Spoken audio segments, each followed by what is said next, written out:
All right. So this week we have on Sarah Jenkins. Sarah Jenkins is one of the most interesting people that I've met in our industry, and somebody who we looked at. She's also from Ryerson Sport Media, so she was somebody that a lot of people in our year looked at for leadership and direction. And we are glad to have her on this week. Sarah, how are you doing? I'm good. Honestly, the most interesting people. It's a big compliment. You've done a lot of things, and you did a lot of things when we were in school that I was like, It's oh, true. wait, this person is pretty smart. I should be following some of the things that you were doing. It's all a facade. Fake it till you make it. So, I wanted to start with where you are at right now because it's not where you started when you got right out of school. You're back with the CBC. I shouldn't say back with the CBC, but you're in broadcast, and that's not where you started. So maybe tell people what your role looks like day to day and kind of some of the stuff that you're doing there. Yeah, well, actually, it's not even like fully like public, but I'm back on digital now at the CBC. So I have changed Oh, again. Yes, I know. So whoa. basically, yeah, long story short, I lost my job last December, was part of layoffs. So, I mean, media people, we all eventually get laid off. And I just got laid off a little bit earlier in my career than I expected to. All good. So, yeah, I then went back to a few places. I was working at Sportsnet part time, CBC part time, and then during the pandemic, CBC was who offered me work. So I ended up going back to CBC and pitched a job for myself as their producer of their digital studio. So basically, they launched this new digital studio in the middle of the pandemic, and I oversee all production that comes out of it. So all of our video that's digital, so for web, YouTube, social, anything, I now oversee, which is kind of cool. So it's cool because we're starting from scratch because CBC, as you just mentioned, is traditionally broadcast, and I'm really trying to marry like broadcast television and digital. And I have the experience because I was also producing television and broadcast, more traditional, like what we learned in school back from like January till March. But now I'm back with my love of digital content and back kind of in my roots. So it's exciting because we're starting from scratch, building this whole new thing that is going to be up and running and hopefully doing 24-hour content at the Olympics next year. So it's very exciting times. So let's rewind a little bit. You guys launched a digital first content center in the middle of the pandemic. Maybe take us through what that looked like before and kind of what is it like launching in the middle of the pandemic? I mean, attention is at an all-time high, which is something very interesting, but at the same time, I think that people are very selective with what they watch. So, what was the decision-making process that kind of led into the launch, if you don't mind sharing? Yeah, no, of course. So, well, I mean, it was supposed to launch around the Olympics. So that was always the plan. That was CBC's plan. But prior to me showing up, I kind of showed up right when the studio was getting finished. It was supposed to be April 1. I was supposed to start this new job in the studio. And then obviously 2 weeks before that, the world locked down. So we pushed and kept putting off the studio, but in the meantime I was planning. So I was planning the launch of shows, I was planning like 1 year outlook, 6 month outlook, what can we do when we only have one person out in the studio versus like three or four. So it changed a lot of our content, to be honest, because every show I had pitched was at least two hosts. And then right now, we're actually not currently allowed to have more than one host in the studio. So there's like a lot of things that had to change. I got the okay to start that position on July 13th. So I've been there now every 3 days a week since July. And even then, I'm not even allowed to be in the studio 5 days a week because of COVID. So the plan was never to launch it in a pandemic, obviously. It was supposed to be launched in April. It's kind of a blessing in disguise, though, because we were going to be doing 24 hours of content at Tokyo 2020 just over 2 months after launching, 3 months, I guess, after launching, which now that I'm in it, I really don't know how we would have done it. We would have figured it out, but it would have been like, I might have died. I would not have slept. It would have just been kind of throwing everything together. So the blessing in disguise of this pandemic is actually giving us a full year in order to prepare for the Olympics, because that's really like obviously where CBC's bread and butter is. And that's where people will really like start to notice that we have a digital studio and are making more content, and we're going to be able to react to everything. But launching a pandemic has been weird. Yeah, there's been a lot of rule changes. We can't have more than one person in the studio. We have to wear masks, obviously, but like it's just been interesting because everything's on Zoom. So it's pretty much what we're doing right now. Everything I do is pretty much producing Zoom calls. So it's been interesting, but it makes me excited for once we can actually get rolling and the possibilities then. Well, when looking at CBC, I think of like old head people, they're very traditional. And I did a lot of work before the pandemic with the GTHL. A lot of old conservative minds that are not really savvy to the digital space. And I found myself like struggling to pitch these people, and eventually we got ideas through, but they were very resistant. Is that similar to the CBC? So I'm really lucky that my boss gives me kind of full range to do whatever I want. My direct boss isn't from the CBC, so that's the first step. Having voices that weren't like bred through the CBC, right? And my other thing is I have this weird level of trust that they have in me because I did broadcast. All they want is for you to be able to respect broadcast, because that's the biggest thing, is like they just want the respect level. Like the older generation, the old white people that run the media industry just want you to respect the stuff that they did and say, do you want to, what you did was valid and was good and you were groundbreaking for your time, but trust that we know what's groundbreaking for our time. And as long as I respect that, because I did go through broadcast, learned how to do it, I've like been in the control room at prime time at an Olympics. Do I think I could physically do that right now? Absolutely not. It's a totally different beast. So I really respect what they do. And in return, they respect my ideas and understanding that, hey, I ran a digital studio at Yahoo for a year and a half. So like I have the direct experience that they don't. Like they don't think that I need to make sure all of my cameras can shoot in 9:16 and 4:5. Like that was something that they didn't even think about before I had my first meeting about the studio. I said, oh, well, do you have your logo vertical, or else it's going to get cut off if we're shooting vertical video and you're just going to see like half of the word sports behind them. Like you need a vertical logo in the window instead of horizontal. Like things like that they didn't fully understand, which already gave me more respect, I think, because I was naming things that they weren't even thinking about. And then obviously in the pandemic, like they've had to lean on the digital team more than anyone. The social and digital team, their jobs got harder in the pandemic when TV was like, well, I don't know what I'm doing. Like you need to help us. We need to like pivot. So I think the pandemic also helped with that factor. Obviously, there's always going to be some people you have to kind of change their minds. And that just comes with the nature of the job. But I'm very much a show rather than tell person. So I'm also ask for forgiveness instead of permission. So I'll just do it, show you that it works, my concept, my idea, as opposed to trying to explain it, because most of the time they won't understand. Absolutely. I think that whether you're trying to take a product to market or you're trying to launch a new content stream, I think the right decision's often so closely tied to the context that you're in. Mm-hmm. So at the start of the call, like you said, that this new digital hub is going to be web, it's going to be YouTube, it's going to live on social platforms as well. I would be very interested if you could take us through kind of how you're thinking about making each piece of content work on each platform, because I think even if you look at web and YouTube, like those are so different in terms of what people are expecting there. Yeah, for sure. So on web right now is where our first few months was basically I had to teach the CBC Sports digital department how to make digital video, because that wasn't, they were doing some video content, but like reacting to news, having discussions, and like elevating a story from more than just like on paper, you know what I mean, like on the web, and then taking it to a discussion after was like we had to literally go so far back to basics, and we're just coming out of that now. So now is exactly that time where we're now thinking of content for specific platforms. We're thinking of what an Instagram show would look like for the Olympics versus a show that lives on Facebook, because believe it or not, we still have a huge audience on Facebook, because they're the people that want, that's where they get their content and their social content. And then there's also now like, I mean, TikTok plays a role into stuff now, right? And then there's Instagram Reels, and like, so how to make it, it's like exhausting, but how to make everything work together. So I worked with the social team during the pandemic. So the nice thing is I have a really good relationship with them when it comes to, and I meet with them daily about how we can make social first shows, but then also make web and YouTube shows.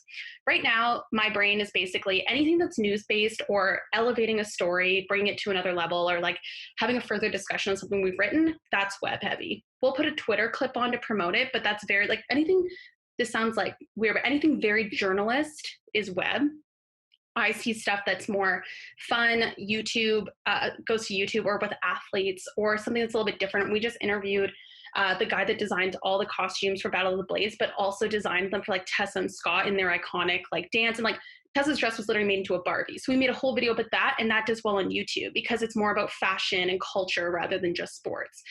And then when it comes, and it also comes down to when we're launching something, right? So like whether we're going to do Twitter or Instagram stories, whatever, like it's, you're right. Everything lives on different platforms. We're just in the beginning phases of doing that. I came out of a meeting today for this big project we're doing for end of year, and how we're actually going to spend 3 hours filming 3 separate videos, essentially, because we're filming one for YouTube with the same content. We're going to film it separately for Instagram stories because we need to film it in 9:16. So we're not just like cropping in, because I hate that look. Like if you're going to film it for Instagram stories, film it for that. And then the third one being for Twitter cut downs into square video. So like we're having to like, even just in the pre-production planning, make sure that we're planning for all the platforms, because at the end of the day, like our website views aren't enough to make up for it. Like our stuff on Instagram does way better. Well, you're saying you're shooting 9x16 for vertical. Are you literally rotating the camera to vertical? Yeah. So I have, in my studio, I've got PTZ cameras. So they're all RoboCams. That way we just have one operator who works them all. And I basically made a lookbook for 16:9 and 4:5 and 9:16. So we don't actually rotate the cameras, but when we shoot, we have like a cropping tool that crops what we record, and it'll put it out as a 9:16 format. But we had to make a whole lookbook for the crop, because you can't just like, because sometimes if you're shooting something too wide, then you'll crop it in like half their shoulders are cut off or whatever. So I just refer back to that lookbook for it. But yeah, so I'm not turning a camera, but I am shooting in 9:16, if that makes sense. Well, what was that conversation like with maybe an older person in like the video scene? Like, did they get why vertical makes sense? Like, did you have to go through full pitch for that and maybe show examples online? I'd say it was like, I mean, the nice thing is when you're new to a job, like when you're new and shiny, like that's your chance to just like shoot for the moon, because people are just so excited that you're there that they're like, yeah, for sure. Like I took full advantage when I was like fresh and new. I'm kind of old and rusty now in their eyes because I've been there for almost a year. But when you're new, like they'll pretty much listen to anything you have to say. So I fully took advantage of that. And that was why I just like, I don't know where this confidence came from. Maybe it's because I was going back to the CBC. I was like, I know more than you. Like I had this weird confidence with it that I just like wasn't afraid. And even now, like I'm in a very safe space. I'm not afraid to speak my mind and say what I think, because I know in some cases I know a lot more than even my boss does on this, because he hasn't, like he's produced however many Olympics. I'll go to him when I need to be producing long form shows, but he hasn't produced an Instagram story. He's never made one. So like he doesn't know. So I kind of just lean on that. And then I was lucky because I also had the director on my side, Harb Singh, who's the director of like Family Food Canada. He directs like everything. He like gets it. And he was like, Sarah, but like, what if they're shooting an Instagram story? I was like, yep. So let's book you for a day. We make a whole other lookbook for it, because it's different than just like obviously cutting in. So I think like, again, it's the false confidence you kind of have to be like, no, I know what I'm doing. I know how I'm going to do it. I got into the studio. I was like, I don't actually know how I'm going to make everything 9:16 in here, but we're going to figure it out. So I'm lucky in that sense that I have a lot of freedom with it, but there is some people it takes convincing, that's for sure. Let's go back to Yahoo for a second. You said that before you did this web project, or not this content project with the CBC, you had done something similar in Yahoo. I'm really interested, kind of what were the key takeaways there, and what did you really draw from that experience and bring into this role with the CBC? Yeah, so when I was at Yahoo, we had a full-fledged studio that we didn't touch for the first 6 months that I worked there. It had a full TriCaster, like everything. And I just said to my boss, like, why aren't we using this? I said, I learned how to use a TriCaster at Ryerson. Just give me a day, I'll relearn how to use it. So I kind of took it under my wing, trying to figure out how to utilize it in a way that we could, again, elevate our written content, because a lot of things that these companies care about, as much as I care most about like the social content, owned and operated and like your own web platform is where you make the most money. Like selling an ad on Instagram, on your Instagram thing or whatever, is never going to be as much as like clicks on a website. It's just how it still works. It's how old school advertising is. I think it's slowly changing, but owned and operated or daily active users, so people logging onto your website, is always king. So I pitched, okay, well, we can get more DAUs and more like video streams on our web and have more video to embed into articles that automatically plays if we're pumping out stuff out of our studio instead of just repurposing like videos from CP or whatever. So we started by using the PTCs there, but they were so old, and like they were 2014, but they might as well have been from 1996. Like they were so old and like horrible. And so we then switched it and like started to use DSLRs out of there, and we hooked it up to the TriCaster. So I could still live switch, but that was also different because we weren't in a unionized environment. Like I was able to switch everything and produce it and cut it and then post it myself. Whereas now at CBC, it's a little bit different, but it's literally the exact same process. So like it's the exact same process. And so learning that and learning what works for like turning stuff around quickly, formats, like I guess that's probably the most stuff I took away from Yahoo. And also what type of conversation. So like my thing is, why would we like say the same thing we just wrote about? Or like, why would we just like say the facts and say the obvious? Like, people don't go to us for the facts and the obvious. They'll go to like Sportsnet Central or something where they're just like saying the highlights, saying what happened, saying the score. So you just kind of like, how are you going to elevate the conversation? That's pretty much what I took away from there, because we were producing like at least 4 talk videos a day at Yahoo. A talk video was just a talk about something. So a conversation about something, bringing it to that next level. So Austin Matthews scores 4 goals in a night. Okay, but that's great. He scored 4 goals, but like, let's talk about either like what this means for his value and his contract, like bringing it to a different level. That's maybe even a different conversation than that was definitely the biggest takeaway. And that's what I'm trying to teach at CBC now. Like, are you speaking about like having it more editorial, more opinion based? That's more like personality driven by the hosts? For sure. That, and just bringing something different to the discussion. Like, if it's an answer I can Google, then I don't want it. Like, it should be something that's like, yeah, like rooted in like educated opinion, something that you can bring to the table that like I can't get from everywhere else. And that's like very much at Yahoo what we tried to do. Like, we were trying to be like the scrappy little like, I don't know, kid next door that was like really different and trying to like bring a different voice to the table. And we did that literally by giving anyone in our office a voice. Like, if I had a video idea, I could just go on camera and do it. Like, that was a very Barstool effect that way, like just trying to like let everyone become talent. And I think there's give and take with that. I think everything should be rooted in educated opinions, but that's what I love to lean on instead. Like, I would rather have someone with a different opinion or perspective rather than just like the same old talking heads. For sure. I think we're seeing that at the company level. I mean, Yahoo's probably pretty early with that in terms of the Canadian market, but even at kind of the more personal level, like even Will has started producing videos for YouTube, and then you posted this excellent video about your growth on TikTok.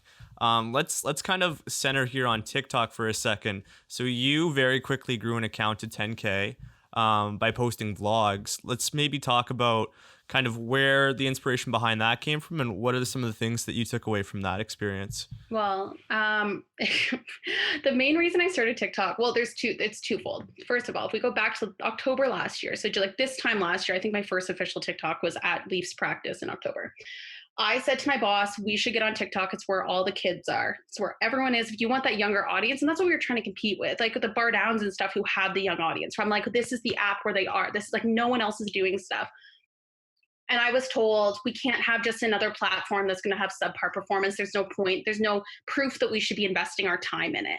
If you want to do it on your free time, go ahead. I was like, I'm not going to make you followers if I'm not getting paid for it. What the hell? So anyways, I kind of went, okay, whatever. I'm going to learn how to use it myself. I got let go a month later. And then I was like in January, going into Sportsnet and stuff on the daily. And I was like, I can't call myself a digital content producer if I don't know how to use every new platform. So I was like, do you know what? It's not going away. I see these TikTok things everywhere. Let's learn how to use it. So I started vlogging as a form of like learning how to edit in the app, how to shoot in the app. And then they kind of just stuck. I have always loved YouTube. When I was at Ryerson, I started a YouTube creators like group where we went to VidCon twice. Like, I've always been inspired by that type of content and always wanted to find a way to bring it to sports. And so I was like, do you know what? Like, I can vlog on this app as a way to just like, I don't know, just learn the app better. And then COVID happened and we were isolated and I lost a lot of my freelance work. So I made it a goal to make 4 TikToks a day, just to like give myself something creative to do. And I was tangibly seeing growth. Like, I was growing at least 250 to 400 followers a day, like to a T. Like, I could tell exactly when I was going to hit each like landmark. I knew when I was going to hit 10K, 20, 30, whatever.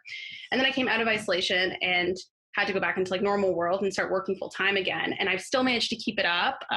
It's been kind of crazy, and it was not the intention to actually gain a following by any means. It was just kind of like something fun to do. And now I keep doing it and I just hit 65K. So it's like, it's been very weird because I didn't want to be on camera. So it was so bizarre. You're good at it. Like I watch them and like, it seems like you have a serious fan base. Like, I look at some TikTokers and there's people, they get like, 1 million likes on something. And then the next video, it's like 10,000 or like at a lower scale. Like, I'm seeing people have inconsistent views, but yours are consistently like 15 to 30 every single time. It's actually everything about my it's not a channel. I keep seeing YouTube. It's like my brain. Everything about my TikTok account is kind of opposite of how TikTok works. So a lot of people on TikTok have one video that blows up and they gain 50,000 followers overnight. But everyone followed them for that one video. And usually it's because they either want a part 2 or just like whatever, or they only want that's a very specific type of video. Whereas my content, like I said, I've never had that. The most I've grown overnight was by like 2,000 or 3,000. And that was just off a vlog. Like it wasn't even off anything that was abnormal to my content. So I've never had that holy shit moment where I blew up. So that's why my growth has always been consistent. And that's also why I know exactly how many views I'm going to get on a video usually. And you're right, I can tell based on the type of content, like if I'm doing a morning get ready with me, it's going to get probably about 40,000 views versus like a Tuesday at work will probably get between 15 and 25. Like I already know that because they're so consistent, and it's always been that way. And it kind of goes more, again, it mimics more YouTube than it actually does TikTok, which is kind of interesting and kind of goes against everything that the app with the viral sensations of it, right? So it's been really interesting to see it that way. And yeah, I do have a very dedicated following, which has been weird when people like, and it's also very Toronto based. Like my following is like 80% Canadian and 40% of that is based in Toronto.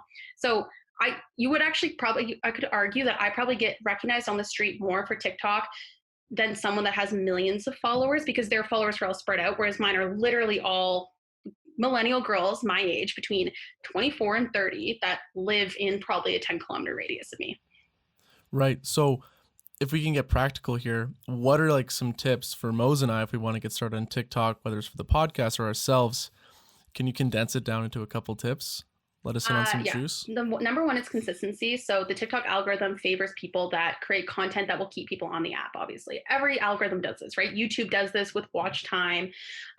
Instagram, well, their algorithm's trash, so we won't even talk about them. But every algorithm does this. They want people to stay on the app longer. So the more you're posting, the more content you're giving to their never-ending feed, right? So they'll reward you for that.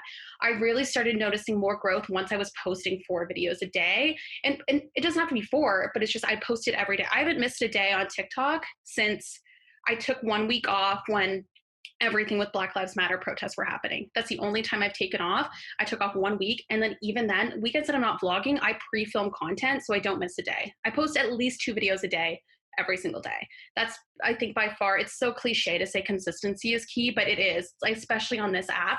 Also just learning how to hashtag for your audience. So hashtags are really big on TikTok. I have no shame in hashtagging a ton. It's not like Instagram where you get kind of like, you look like a loser if you hashtag a lot. TikTok, it's cool to hashtag a lot. It's fine. And just knowing what hashtags are trending and then which hashtags are relevant to your video, because TikTok feeds your video out to people that watched other videos with those hashtags. So if I tag hashtag day in a life, it will feed that video out to other people that have liked day in a life videos that have that hashtag. Those are probably the 2 biggest ones. It's just consistency and hashtagging properly. And then the other one is just finding something that people can learn. And that also sounds kind of cliche, but again, a lot of people, the people that want to stay and keep watching you is because you have something like interesting to say. So maybe if you're talking about behind the scenes of making video content, that's something they can learn from it, right? Like TikTok's a very like learning platform. Oh, I saw this on TikTok. I learned this on TikTok.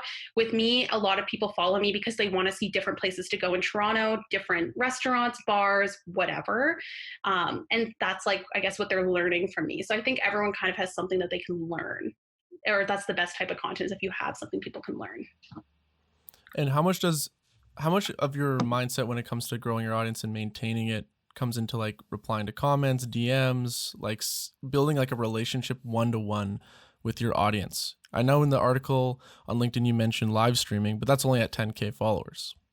Yeah. So when I live stream now, I get at least 500 people watching my live streams, which is wild. When I was at 10K, I was getting insane. It's a lot. And that's actually, I'm in the top 1% of all creators when it comes to live streams, because for my following, I get, as you mentioned before, a more consistent, my engagement rate is really high for the following that I have. And it's just because if you're following me, my voice is annoying. I say, hey, my name is Sarah, every video. Like if you're following me, it's because you give a shit, basically, right? So I really appreciate that. So I try to reply. I spend the first, I'd say 10 minutes after I post a video replying to comments as much as I can. I always ask a question at the top of I'm always the first one to comment to my video. I will comment with a question so then people know to go to the comment section because I've usually asked something else to start a discussion. It might not actually have anything to do with the video, but it might have another, like today, I think I was just complaining about like, does anybody else hate that it gets dark so early now? And like, that will just drive more engagement because maybe someone that was just going to watch the video and not comment before will go, yeah, LOL, like me too, or something along those lines.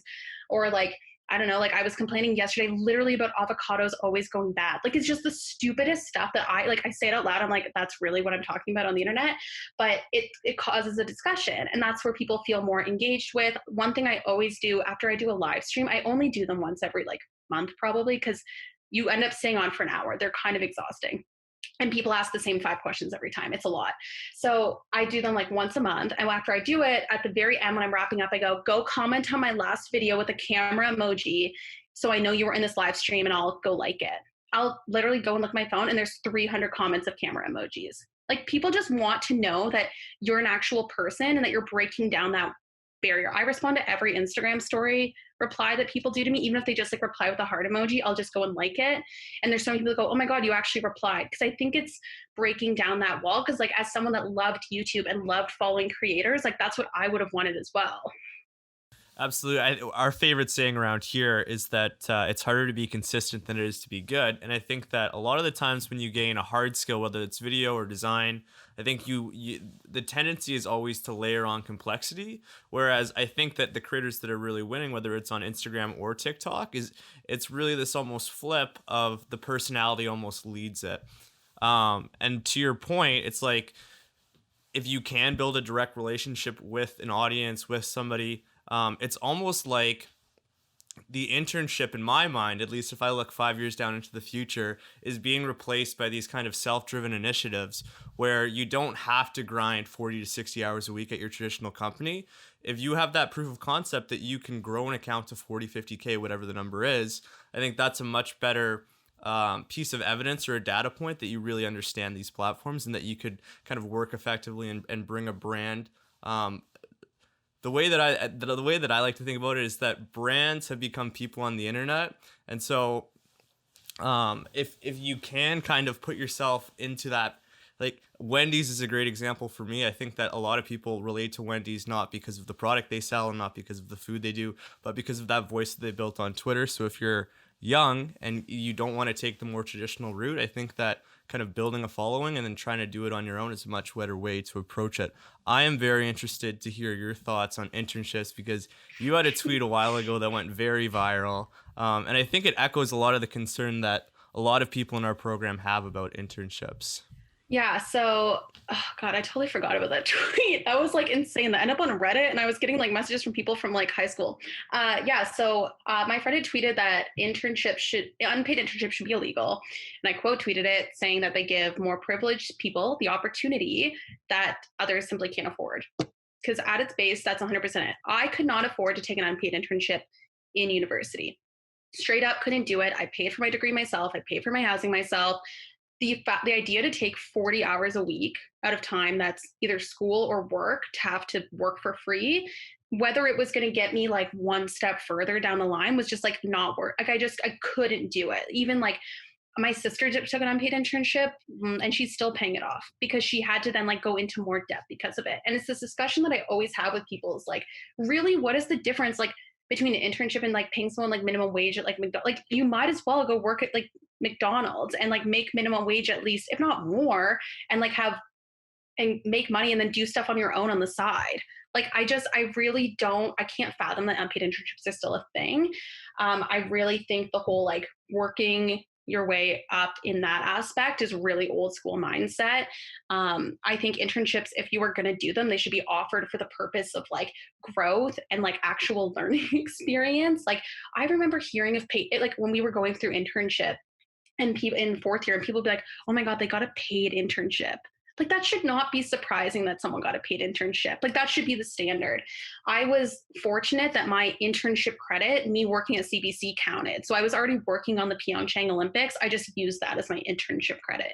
But not everyone's that lucky. And a lot of people do need to take an unpaid internship in order for them to get experience, then get the next job, which is just like a really like messed up system in the way it works. And like, even at CBC, they offered if I need an intern, I said, I won't take an intern that's unpaid.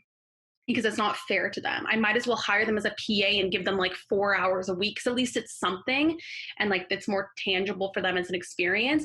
Also, just like, I don't know, it's just so many issues with it. But I think like I would rather, if I was doing an internship right now and I couldn't, or if I needed an internship and I couldn't afford to do it, I would do exactly what you just said.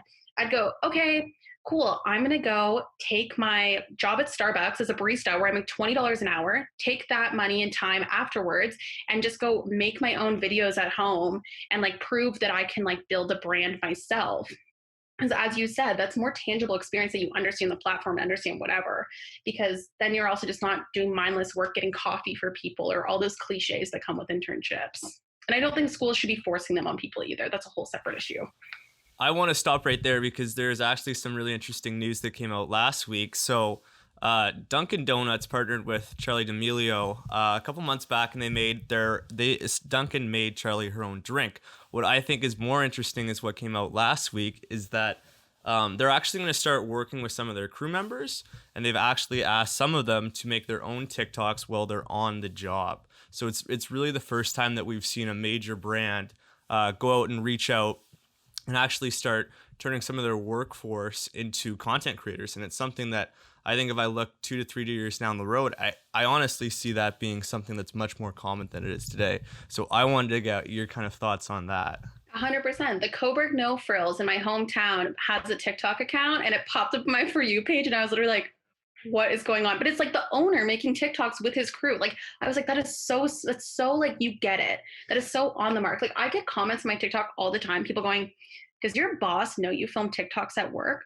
I work for a media company. If they told me I was not allowed to film these videos at work when I'm just promoting the CBC's content, promoting working at CBC, then like, I might as well walk out, because then you just are so backwards and don't get it. Like, if I was bashing the CBC while I was making videos, absolutely, that's a different story. But why would you not want to promote your employees being proud of where they work and wanting to showcase things? Like, Starbucks should have gotten on that before Dunkin' Donuts. Starbucks, like, how many TikToks do you see about people making like this special drinks at Starbucks, and I ordered this from Starbucks? Like, that's free marketing for them, but they could have had their own employees like making those videos the entire time. I think you're right. I think a couple of years down the line, it's going to be all these people trying to play catch up, like having their employees also become creators if they want to. Like, I don't think having a social media background should become a standard for every single part-time job, but it should just be if you want to showcase where you work and something cool about it, as long as it's in a positive light, I guess, then yeah, do it.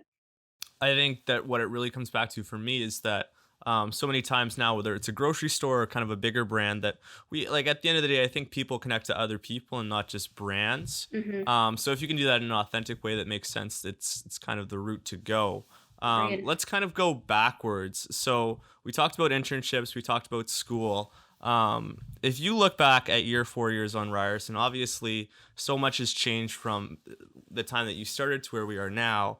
What are some of the things that you thought that you did really well? And then on the flip side, if you could change a couple things, what are some of the things that kids could do now to kind of put their foot in the door, whether they're trying to get into the media industry or they're trying to parlay that experience somewhere else?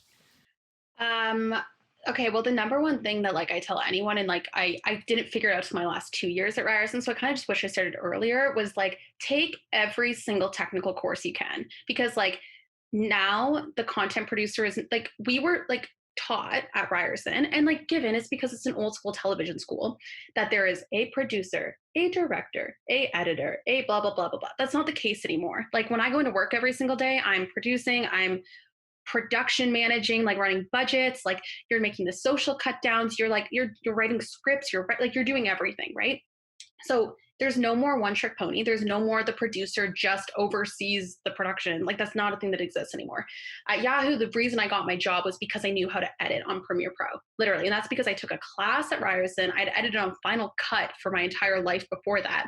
But I took a class at Ryerson, taught me Premiere, and that's literally what got me my job, knowing the Adobe suite, because once you know one part of it, you can learn all the others. But having as many, it's so cliche, and I hate myself when I say this, but like having as many tools in your tool belt is like vital. It's like not even like it's a nice to have, it's a need to have nowadays. Like at CBC, we just hired a couple editors and we just hired an AP. I can't hire people onto my team that can't prove to me they could do 2 jobs, to be realistic. Like Stan Temming is joining me as an AP on my team, and like he like is not only a producer, but he also can write, and he can go and write the article that wraps around the video that we just produced. Like now that's how you're gonna be able to get people in the door now. We can't, especially if COVID taught us anything, like long gone are the times where we can have like these big groups of people together doing stuff. Like you need one person that can do multiple jobs. And I didn't start really getting into that until I was in third and fourth year, which I wish I had taken like even a few more technical courses, like some sort of like camera course. I'm still not the best with cameras. Like I really wish I had taken advantage of that, because like you're paying to go to school there. You're paying to be able to like take, like I wish I just had taken out cameras out of the EDC and like learned how to use them, because I stayed too much like within like the comfort zone of that. And definitely like if you can take advantage of all those things that are given to you. Also just don't be afraid to like ask people to go for coffee or talk or whatever. I wasn't very good at that in school. I got too like nervous thinking no one wanted to talk to me, but everyone in media is so like egocentric and loves to talk about themselves. So like if you ask someone to like go for a coffee and like just pick their brain about their career, not with the intention of getting a job, because that's the most annoying thing is when people only want to talk to you because they want work from you. But if they just want to genuinely know what's up with you and like learn from you, or like you're in a position that they want to be in, like 98% of people will at least get on a Zoom with you now, because like there's no excuse, they're all at home. And if they don't, then they're a jerk and like you don't want to work with them anyways. So I think just like having as many tools as possible, and then also like just networking more when you're in school. Also be nice to everyone in your class, because they tell you in school, the profs tell you that you're going to work with everyone. And it's true, because there are people's names that have come across my desk that I have said absolutely no, cannot work with us because of stuff that happened in school. So like it's literally the most cliche thing, but like being nice to people in school really goes a long way. How much of the balance between extra work from whether it's groups at school or you're freelancing outside or you're at the network, like how do you balance, what do you think is the proper balance between, you know, working crazy hours, maybe you get to skip some classes or not? Like how do you think is the best way to do it? Personally, I skipped a lot of classes because I was working, and it wasn't like I wasn't at Ryerson. I was in the school 5 days a week, you know, 6 hours at a time, but I wasn't going to class. People thought I was like dropping out or something. No, I did the same thing. I think it's just, I mean, my biggest thing is like, you're there to get a job. So if I have a job, then like, I understand the class, like if I'm there, I'll be there for the exam. I'll be there for like the main things. But like, if I have work, like the Olympics, like Pyeongchang was in January, February, I missed every single class I had to take a literal, like I had to take an L, like I had to take a 0 on one of my, like it was an not extracurricular. What are those like? I don't know, like it was a liberal class or something, you know what I mean? It was like writing comedy or something. And he just couldn't fathom, I'm working on the Olympics. I cannot write your like little essay, or I couldn't take his midterm. So I just had to take the 0, because I was like, I can't, like, I'm sorry, Tessa and Scott are skating at 8 p.m. I cannot take your midterm at 8 p.m. And so I was the same way. I think there's obviously a balance. Like it's not to say school doesn't matter, because there's obviously like some tangible things that like I would not have learned at any other school or any other program or whatever, but I do think it's like picking and choosing. But I also think like, don't totally like run yourself. The one thing I did, to go back to your other question at Ryerson, that I kind of wish I didn't, was I kind of ran myself into the ground a little too much, taking on too much work at once. And it carried on into my like post-grad life. And I'm only just now learning what a work-life balance is. It's wonderful. Never knew it before. And I think in school, you really like, it's not the end of the world. You're going to get a job. You're going to like, I don't know. I think like I just was too high strung, man. Like I just think we like, especially that program breeds you to be so competitive and like just like, oh, there's only one job. So I think like also just take the time to like relax and just be like, you know what, I can worry about that like later. I can do if you don't want to do the networking right now, don't do it right now. Like, I mean, it's important if you want to get like ahead, but like also being able to like go to the bar with your friends who will then be your coworkers somewhere down the line is literally just as important. I work with all people, like Cameron Kern just started working for me. I work with Kayla McLean, my old roommate, Stan Temming, literally lives with my boyfriend. Like all the people I work with are people that I'm friends with or that I met at Ryerson. So like, I think the balance like of also enjoying your university experience is just as important, if that makes sense. For sure. And to add on to that point about people you like I've always said, whenever I bring someone on to work with me, like if I can't hang out with you, I don't think I could actually work with you. Like if it's creative specifically, because it's so collaborative. We're like intimately around each other, expressing ourselves through like whatever the art is. If I can't hang, I don't know if I could make things with you. 100%. The Olympics is a prime example of that. By day 10, I want to kill myself. It's so miserable. Like it's so glamorized, but like you're so in a zone. You just go to work, type on computer, watch Olympics, go home, sleep. Like it's so like you're in a zone. And like if I don't love the person beside me and like can like crack jokes with them when we're both exhausted at 2:30 in the morning, then it's not worth it. Like, or when you're in like when I'm in Boston for the Stanley Cup playoffs and we're at the arena until 3:30 in the morning, my eyes are like rolling out of the back of my head because I'm so tired and I'm going to go right to the airport from the arena. Like you could only do that with people you like. And I've done it with people I don't like, and it is absolutely miserable and makes work the worst. So you're totally right, especially in creative space. The best creative conversations come out of casual conversations too, right? So you need people to have those. Like being able to go for a beer with your crew after is so important. But the tricky thing to balance is there are some people that I think we all know are freakishly talented. They're so good at their job, but they just aren't maybe the best people to hang out with. Maybe your personalities don't clash, or maybe they're just not a good person. Like, what's the line there, you think, for sucking it up?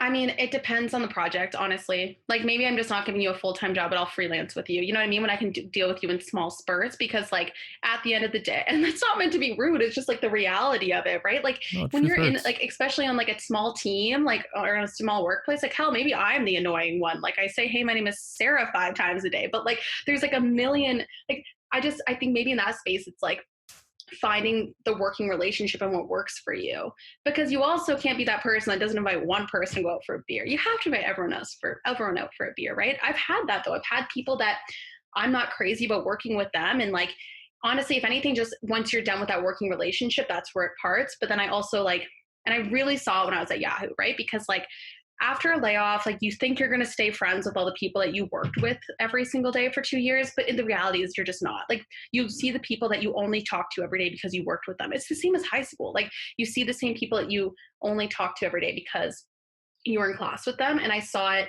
like the people that I talk to, there's a handful of people that I still talk to and are so close with from there, but like there's others that I'll probably never speak to again. And that's just because we're probably never going to work together again. So I think it is a balancing act, but there is the reality that you are going to just have to work with people that you don't like too, right? Like that's just inevitable. Like, I mean, you ideally want to hand pick your team every single time. And I've been fortunate that I've been like able to kind of do that so far at CBC, but there's always going to be that mix of people that you don't vibe with necessarily.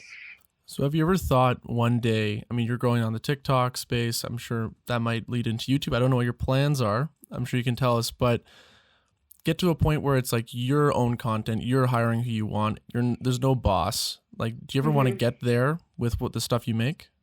I mean, yeah, that's like the dream, I think. I'm freelance right now. They can't fire me. They can't fire me for saying I want to be a boss. But I told my boss the other day I want to be the youngest EP at CBC Sports if I stay there, right? Like, I don't really ever desire to be anything but the boss, I guess. And I've been that way my entire life. And I think it's because, like, I don't know. I've always been that way. Like I always want to be the captain of my hockey teams. I always want to be like student council president. I always wanted to be like the leader of every group, like whatever. Like it's just always been that. And so I think I've always wanted to start my own company eventually down the road. I believe I have to really put in the work in the media industry here and make connections and meet people and whatever. But if this TikTok thing continues, then, and like, if I go in and start doing YouTube, I get harassed every single day. People asking me to do YouTube. So now I'm finally like entertaining it, as long as, again, that work-life balance thing. I'm just trying not to kill myself over here. Like I'm trying to make sure I'm not creatively stunted, because it is hard to go thinking creative video every single day, 9 to 5. And then your pastime on the side is also video. Like it'd be different if I was a nurse every single day and wasn't thinking of video content. And then when I go home, I go, oh, I'm so excited to start this video, right? Like that's where the TikTok thing is actually kind of hard for me sometimes, because I'm thinking so creative at work that I also have to think creative outside of work, which can be hard and exhausting. But yeah, I mean, like that's the dream. Like I would love to be able to help I'd love to remove the middleman, to be completely honest. And I work for the middleman in my brain right now. Like I would love to just help other content creators like launch their own things, be their own bosses, white label everything, so that like you just get to be yourself solely. Like when I said I never want to be on air, like I'll be me. Like the only stuff I ever did on air at Yahoo was because I was like doing a vlog or like doing something that was my opinion, or like podcasts are great for that, right? I think long gone, at least in the future, is going to be the traditional like stand up be on-air person. I think everyone wants someone more relatable. And that's why you see these influencers make bank, because they are influencing people and they are more relatable. So, I mean, eventually I would love that, but I'm also like realistic. The certain company would be a lot of money, but who knows, if TikTok continues, we'll see. Yeah, especially if, I feel like if you go YouTube, like your content is bite-sized on TikTok, but it is pretty much YouTube's like topic matter. I feel like it would kill. So that's what everyone tells me. And I want to, and everyone, this is my thing. I've tried YouTube. I mean, like, I didn't really try it though when I was in university. I've tried it twice now, and that's kind of the running joke. I have an intro made. I have all the assets made. I'm just a maniac when it comes to like the branding and everything. It needs to be like perfect, because I put my producer hat on, right? I'm trying to like be mindful of my mental health, only because I know myself and I can't half-ass it. Can I swear on this? I've sworn multiple times. Yeah. I'm kidding. I can't half-ass it. I need it to be like all in, but something's gonna have to give, right? I can't be all in on YouTube, all in on TikTok, all in at my job. Like something will give. So my guess is like, if I do once a week, because also my TikTok vlogs, I film it all on my phone. Like, it's really easy. Like, I don't have to bother anyone. It's just like, oh, take a quick video. Oh, quick video. Whereas YouTube, you have a camera. I also like care so much about what the shots would look like. It need to be a little bit more than like what the vlogs I do right now are. And then the editing, like I need to like really edit it well. And I think I could manage one video a week, but anything more than that, I think I get overwhelmed. And then the TikToks would probably have to go down to like 2 videos a week, or not a week, a day. So I'm playing around with it. If it does happen, I'm moving soon. And I think moving vlogs are honestly like the clickbait that I need to, like, to launch it. I mean, let's be honest, who doesn't want to tour Toronto condos, right? So like, I think that's when I'll launch it. If I do, I'm like this close to doing it. It's just this weird transition time right now, right? Where it's like, I'm growing, but it's like, I don't want to jump the gun too soon and then drain myself and burn out. But I also don't want to like compromise my job or anything at work. Nothing's like given there, but like, it's just, it's something to worry about, right? Because I've seen it, so many creatives burn out, and I just really am trying not to do that to myself. Let's stay with burnout for a second, because it's something that I've seen with Will. I've seen it in myself, and it's so common, especially when if you're working for a network. I always think back to 2019 in the middle of the Raptors run, where it's like this moment's never, it doesn't come around all the time. So like, you almost expect that you're going to work more hours. You've spoken a little bit about what you're doing proactively before, not to get burned out, with kind of being more balanced. But let's say hypothetically you're in a position where you find yourself completely burnt out creatively. You don't want to do anything. How do you kind of do damage control in that way? And what are some of the things that you would start doing immediately if you're kind of feeling in that place where you just don't have any work-life balance? Well, I mean, I've already had that this year, and I've already had it pretty much every year. I always have one mental breakdown a year. And that's just being like totally candid. I have one mental breakdown a year where I like take on too much and I don't know how to say no. And then it all comes crashing down at once. And I might start like crying over something that's like so minor, but it's just like, it's like the thing that like, it's the domino that tears down the entire thing. I'm very open. I think one of the most important thing about like creatives get burnt out. That's just like a standard. Everyone gets burnt out. It's a thing. Constantly having to like pivot and elevate ideas is exhausting. Like, I literally so many times go, I wonder what it would be like just to like go to my job, log on at 9, log off at 5, and not think about it ever again. Because you don't do that. I don't sleep on Sunday nights because I'm thinking about all the content that I'm going to make that week. But I think the important thing to make sure you don't burn out is knowing your limits, one. And make sure you have people around you that know when you're getting to that stage. All my friends are creatives, so we all can support each other in the sense of understanding when someone's taking on too much. My number one skill that I've learned this year is how to delegate. Never knew how to do that before. Practicum, sleep, who knows? Or I did not sleep an ounce in practicum, like straight up didn't do it at all because I took on way too much. And so that was like my first big burnout experience when I was at Yahoo. It happened again because I was taking on too much. I was staying too late at the office, working too much. Happened again. So I think every time I've been burnt out, I've learned a little bit more, knowing my work-life balance. And now that I have one, like I don't want to lose it. So that's been really important. And that's why I think I'm being so proactive in trying to not burn myself out, that I'm almost being like a little bit more timid with like launching YouTube or something. Like this time last year, I've been like, okay, let's do a YouTube channel. No thought about it. I would just done it. But now I'm trying to like actively think about what's going to have to give, because if I'm going to put 100% to everything, you can't. Like there's always going to have to be something that is a little bit less. So am I willing to give up 1 hour each night to do something a little bit more? Absolutely. But am I willing to give up like 5 or 6 hours? No, because then I don't get to like watch my trashy TV and whatever. So I think learning your limits is like the most important thing when it comes to burnout. But then also just being like totally open with your bosses and managers. I can guarantee you they've been burnt out before. So like I'm really lucky that if I tell my boss I need a mental health day, he's like, yep, don't even book it off. Just like log off for the day. You're fine. I've got you covered. So I think like that's also super important, just being like communicative about it. That's not even a word, is it? Having good communication with it. Well, it kind of goes back to what we were saying about balancing school and work. It's like, would you ever be in a position to, whether you downscale what your schedule is from your work, if you can, I'm not sure if you can, but maybe it's quitting that job to do that dream that you've saved up for or whatever. Like, it seems like you just have to find something you can willingly give up that might hurt you financially, but it's going to eventually lead to that next stop. Of course. It's like, well, there's always, it's like in everything in life, there's always like going to have to be something you give up in order to like hopefully do the next thing, right? And like you learn that with school. Like I mean that work-life balance in university, when you're up until 2 a.m. the night before because you left like your essay to the last minute, like that's the same thing that happens now. It's just it like shows itself in different ways, right? So you're right. Like I mean, and I think about that all the time. I'm also like very like real in the sense that I didn't go on TikTok as an example to grow an audience. It just sort of happened. So now I'm in this weird spot now that I'm very, and it's only been in the past like month, I've had this realization like, oh shoot, like I do have an audience. For the longest time I was like, I don't have one. Like, it's fine, whatever. I just make these videos. And it's been about a month now. I've been like, I have like brands reaching out to me and stuff that I'm like, oh shoot, like I could actually like do this. And that's been a lot of outside people saying like, why aren't you trying to make money yet? Blah, blah, blah. And it's just because that was never what it was about.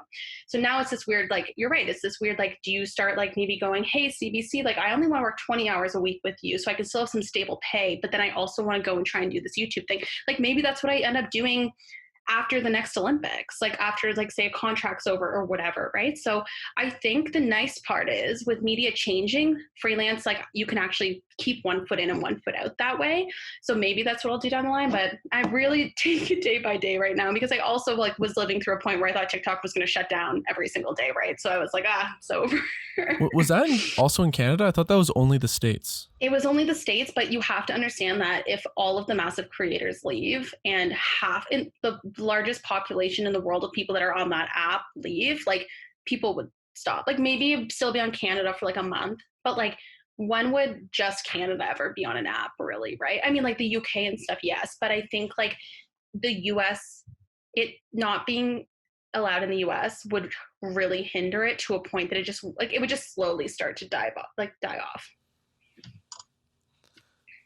Absolutely. So with your case specifically and not admitting or not wanting to think that you had an audience, and then you have YouTube on the horizon, then maybe you don't want to do it. One of the most interesting things that I'm seeing with the top people on the platform right now is it's almost become more easy in my mind than it ever has been before to take your 10 to 15 million followers on TikTok, and then suddenly you have a YouTube channel and you have 2 million followers the first month, and then it kind of keeps going from there. Mm-hmm. So I mean that's kind of, if you look into the future, that might be your I just like I'm such a I know, it's just I don't, and this is the thing, like why do I still care what people think? Like I do, and it's like this weird thing where I'm like, it's gonna like I get so many comments saying start YouTube, but like is it going to hurt my ego if I start a YouTube channel and only like 800 people convert from TikTok to YouTube? Absolutely. That's going to be gut wrench. It won't happen because like if you look at my Instagram, it's like, and I know it. It's just this like little thing in the back of my brain that's like, but what if only like 5 and then it was a waste and you made this big deal about, you know what I mean? Like it's just, I'm in this Absolutely. Weird time, but I do have, as you mentioned, a highly engaged audience that I'm sure would do it, but I just have to like bite the bullet and I have to just do it. I just am being a little baby about it, to be honest. Think about this. 500 people come to watch you live. I know. Think about how many others were busy that night with like whatever plan they had. Just imagine that conversion. I know, guys. Screw it. We're going to go start it right now. Film right after that. Well, does TikTok, like, can they donate to you through like PayPal and live stream? Yeah, they can. I don't do that, but like they can send you these like gifts. I think I've made like $150 off of live USD. Like it's like cool. I only go live once a month, so it's like it's still cash. Like it's still money. So I've done that a couple times. it's really interesting seeing brands now trying to do TikTok like brand deals and stuff. It's such a weird world, guys. This influencer, I don't call myself an influencer as like because it's so weird because I'm a creator, right? Like I'm a producer. I'm usually on the other side. Like I know how to make content, but when it comes to this whole like people reaching out to asking your rates, a rate card is a thing. Ever heard of it? No, I had to make one. So it's like, how do you value yourself, right? Because like there's a new platform. I don't know how much money I should be charging for a TikTok. I know girls that charge $3,000, but no one's like doing that for them because they only have like 40,000 followers, but other people are doing stuff for free. It's just this really weird world that I'm like, how do they need to teach this in school? Because it's so bizarre. Like the influencer marketing world is insane. Like you guys need to interview someone about it because it's wild. It's insane. Yeah, we need to meet some TikTokers, or maybe Laura Walzak could tell us. I'm sure she can do a class on it. About marketing. I mean, that's the thing. Like Ryerson needs to have a class on that now because it's like They new should. way to make money. Like I yell at my friend, like you guys know Jesse. I yell at Jesse all the time. Like Jesse, you could like be making so much money, 50,000, like so much money. Like it's just a world that it's especially in sports people don't know about though. It's like it's so foreign. Wait, does Jesse from Bar Down, right? Yeah. He doesn't have a TikTok personally? No, he does. But I'm saying like Jesse, if he like did more brand deals, would make, so if I'm getting offered brand deals with my 9,600 Instagram followers when he has like 70,000, like, and I'm even like, people are paying me a stupid, like I signed my first official brand deal that's coming out in a few weeks. And even then I like asked for more money than I thought because I was like, they'll negotiate me down. And they just gave it to me. I was like, oh, okay. Like to think that they gave me that much money, like the amount that Jesse could be going, it's insane. Must be insane. Like he could be charging thousands of dollars for an Instagram post, thousands. And then like and he's just an example, right? So, I mean, that brings me back to like what I would love to do eventually is like help people. I mean, I don't even understand this world fully, but like help people do that eventually. Does that make sense? Like, especially in sports, it's Absolutely. not a thing that people do. Like, there's not many sports influencers that are like, that aren't associated with a Barstool, a TSN, Bar Down, a Sportsnet, like Steve Dangle, whatever. And I think maybe to the point that you made earlier, if I'm going to make a bet, I'm not betting on the universities to start teaching this class, which opens up this huge white space for creators like you. Mm-hmm. If you want to go the education route or you want to start the marketing or brand agency, like I think that white space is wide open. 100%. It's just so weird. It's like no one really talks about it either because it's, I mean, like I'm just learning it all. I'm lucky I have friends that work in PR or else I'd be blind leading the blind. I have no idea what I'm doing. It's fake it till you make it, people. I said that at the beginning and it's still true in this. Well, I think we'll wrap there. This is great. We have so much content. We're going to break this up into a million pieces and it'll be all over our Instagram. Sarah, thanks so much for coming on. Thank you. No problem. Thanks for having me, It was guys. a great chat. Amazing.